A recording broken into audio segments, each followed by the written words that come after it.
Afternoon. Hopefully you've seen the last video, so you know all about this car I'm sitting in, which is the cheapest V8 Mercedes CLK in the country. A car I paid 700 quid for with a full MOT, and as the last video shows, it's actually not bad. But how fast is a 700 quid Mercedes CLK? Surely a 700 quid car ain't very fast, is it? Pretty worn out. I mean, it's done nearly 140,000 miles. So how's this car holding up? Can you get quicker cars for the money? Only one way to find out.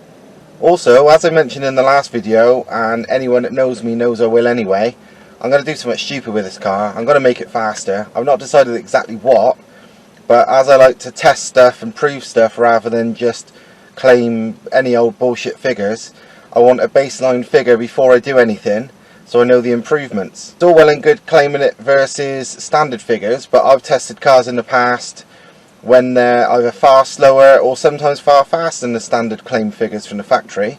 So let's get a real world figure first, and then we'll go from there.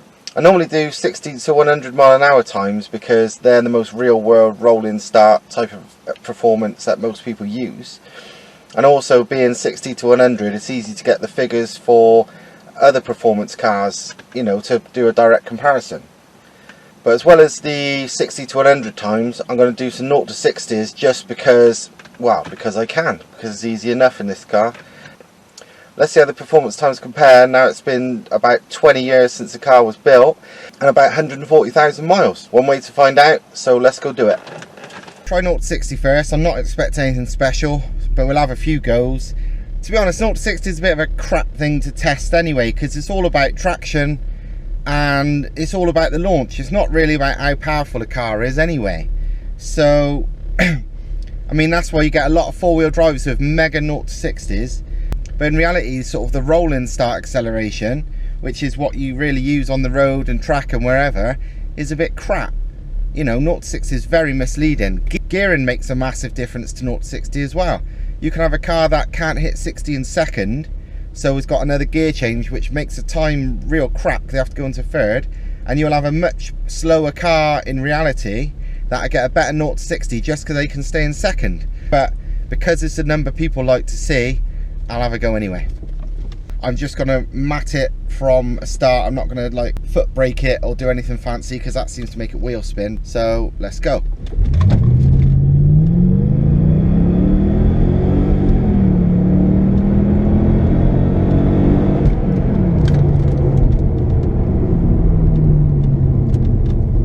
.2, not bad. The traction control light was flashing a bit, but yeah, it's alright. I don't know what the standard figure is, but 6.2's not too crap really. It felt faster than 6.2, but it clearly isn't, so whatever. 0 to 60 is a bit boring, to be fair. Not very interested in this. When your 0 to 60s are sort of in the 3s and it feels like being launched out of a cannon, that's different. But just straight like this is a bit crap, to be fair. Right then, let's go. Wheel spin again.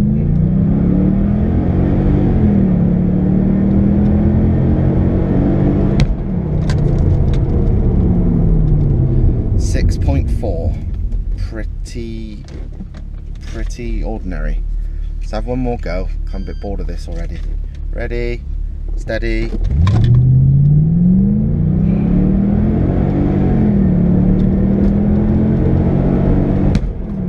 .1. That's alright. 6.1, 6.2, 6.4. That'll do. I really can't be bothered doing anything else because it's not that exciting. But that's not actually bad. Let's see if I can do a 60 to 100 here. Right, mat it here. Ready, go.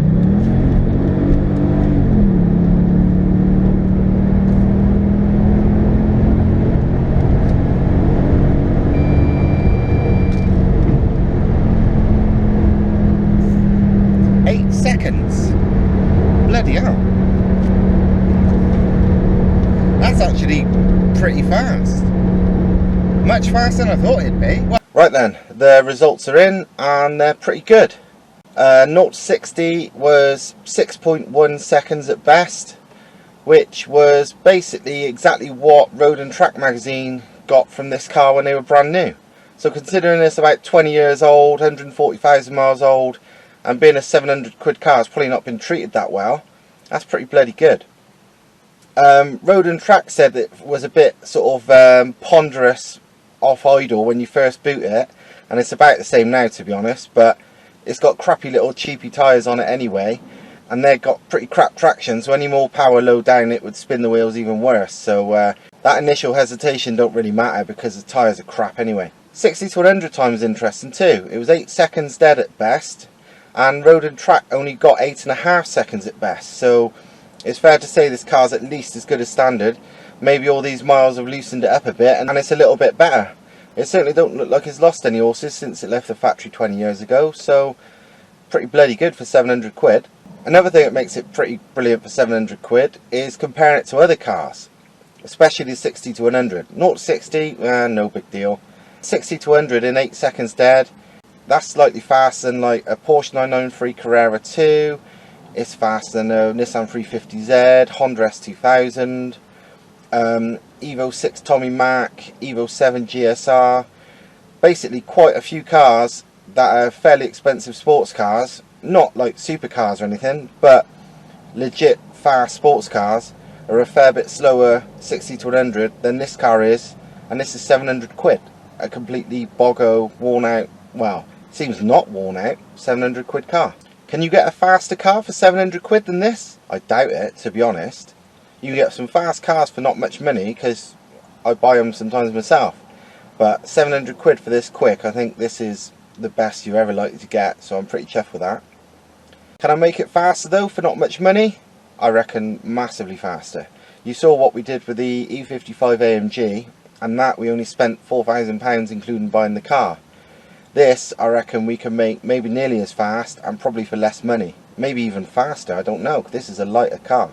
As much as the interior is all nice in this car, I think maybe the first job might be to rip it all out and make it as light as possible.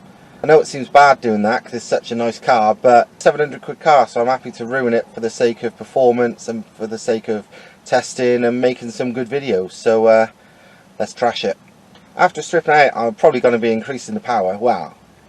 Probably, definitely increasing the power, because I'm stupid and I like wasting money on shit like that. But anyway, I'm going to go now, so see you soon. Ta-da.